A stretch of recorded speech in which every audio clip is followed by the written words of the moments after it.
ناظرین اکرام السلام علیکم۔ تاریخ کی داستان ہمارے لیے صرف علمی گفتگو اور فلسفیانہ کاوش کی حیثیت نہیں رکھتی، بلکہ ہمیں اس سے دلچسپی اس لیے بھی ہونی چاہیے کہ ہم یہ جاننے کی کوشش کریں کہ آیا ہمارے جو مسیح مشرق سے لے کر مغرب تک ہماری قوم کی رہنمائی کا فریضہ سر انجام دے رہے ہیں، ان کے ہاتھوں کیا یہ امت یا پاکستان عروج کی منزل کی طرف جا سکے گا؟ کیا وہ ٹیکنالوجی اور سائنس جس کو ہم لاکھوں ڈالر دے کر حاصل کر رہے ہیں، اس سے ہماری قومی ترقی کی منزلیں طے کر سکیں گی؟ کیا معاشی ترقی کے ان 5 سالہ منصوبوں کے ذریعے جو ہم ایک کے بعد ایک وضع کر رہے ہیں اور انہیں عملی جامہ پہنا رہے ہیں، ہماری قوم فی الواقعہ عروج کی منزل تک پہنچ سکے گی؟ ان سارے نسخوں اور مسائل کے حل کی فی الواقعہ حقیقت کیا ہے؟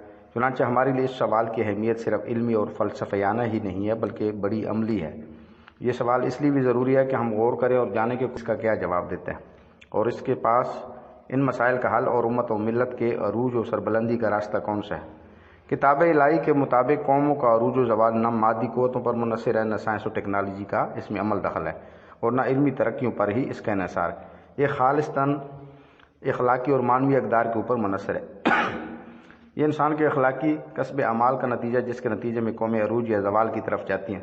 قرآن مجید نے بہت وضاحت کے ساتھ قوموں کے عروج و زوال کا مقصد جو بیان کیا، وہ ایک فرد کی زندگی سے بالکل مختلف ہے۔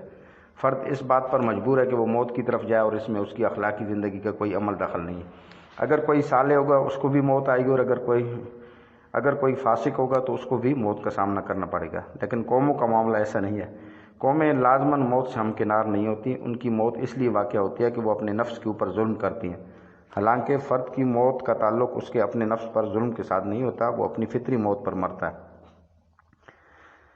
کسی قوم کا مٹ جانا یا اس کی موت واقع ہونا ناگزیر جو سے لازماً پیش آئے۔ جس طرح کوئی فرد اپنی اخلاقی زندگی میں اچھا بننا چاہے تو اچھا بن سکتا ہے، اور برا بننا چاہے تو برا بن سکتا ہے۔ اس طرح قومیں آزاد ہیں کہ وہ اچھائی کی روش پر چلنا چاہیں تو چل سکتی ہیں، ترقی کی راہیں طے کر سکتی ہیں، اخلاقی اور معنوی اقدار حاصل کر سکتی ہیں، اور اگر برائی کی طرف جانا چاہیں، اپنے اوپر ظلم کریں، دنیا کے اندر ظلم اور فساد کا دروازہ کھولیں، تو وہ تباہی کی طرف جا سکتی ہیں۔ اور یہ عمل ایسا بھی نہیں ہے کہ لٹایا نہیں جا سکتا۔ آدمی جوان ہونے کے بعد بچہ نہیں بن سکتا، اور بوڑھا ہونے کے بعد جوان نہیں ہو سکتا، لیکن قومیں زوال پذیر ہونے کے بعد ایک بار پھر عروج کی طرف آ سکتی ہیں اور سر بلند ہو سکتی ہیں۔ اگر یہ بات صحیح نہ ہوتی تو انبیاء اکرام علیہ السلام گری ہوئی قوموں کے سامنے اپنی دعوت لے کر کھڑے نہ ہوتے۔ وہ جانتے تھے کہ یہ نسخہ ایسا ہے کہ جس سے کوئی قوم خواہ کتنی نیچے گر چکی ہو، اگر وہ چاہے تو دوبارہ عروج کی طرف گامزن ہو سکتی ہے۔ انگریزی میں ہم یوں کہہ سکتے ہیں کہ قوموں کے زوال کا عمل irreversible نہیں ہے، جب چاہے اس کو روکا اور پلٹا جا سکتا ہے۔ کسی قوم کی زندگی میں بھی کوئی مقام ایسا نہیں ہوتا کہ جہاں مایوسی اور افسردگی ہمیشہ کے لیے ہو۔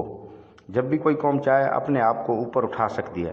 قرآن نے اس بات کو مختلف انداز سے واضح کیا ہے، اور ہر مرتبہ یہی بات کہی ہے کہ اس کا تعلق صرف اعمال اور اخلاق سے ہے۔ سورۃ کاف میں بیان کر دیا گیا، یہ عذاب رسیدہ بستیاں تمہارے سامنے موجود ہیں، انہوں نے جب ظلم کیا تو ہم نے انہیں ہلاک کر دیا۔ مزید فرمایا، خشکی اور تری میں فساد برپا ہو گیا ہے لوگوں کے اپنے ہاتھوں کی کمائی سے۔ اسی طرح قوم عاد کا تذکرہ دیکھو، جب انہوں نے یہ نعرہ بلند کیا کہ ہم سے طاقتور کون ہے، وہ اس غرور کے اندر آ گئے تو ہم نے ان کو ہلاک کر دیا۔ لہٰذا یہ ایک ٹھوس حقیقت ہے کہ جس قوم کو بھی تباہی اور زوال سے سابقہ پیش آیا، وہ صرف اس لیے آیا کہ اس نے بغاوت، نافرمانی، بدامنی اور ظلم کی راہ اختیار کی۔ قرآن نے ایک پوری تہذیب کی مثال دی ہے۔ سورۃ النحل میں ارشاد باری تعالیٰ ہے، اور اللہ ایک بستی کی مثال دیتا ہے، اور وہ امن و اطمینان کی زندگی بسر کر رہی تھی، اور ہر طرف سے اس کو فراغت رزق پہنچ رہا تھا کہ اس نے اللہ کی نعمتوں کا کفران شروع کر دیا۔ تب اللہ نے اس کے باشندوں کو ان کے کرتوتوں کا یہ مزہ چکھایا کہ بھوک اور خوف کی مصیبتیں ان پر چھا گئیں۔ قرآن مجید کے مطالعے سے یہ نتیجہ اخذ کیا گیا کہ بنیادی طور پر یہ 4 اقدار ہیں جن پر قوموں کی ترقی منحصر ہے: ایک ایمان، دوسرا تقوی، تیسرا صبر، اور چوتھا توبہ و استغفار۔ قرآن کریم کی بے شمار آیات ان 4 صفات کے فیصلہ کن ہونے پر دلیل ہے۔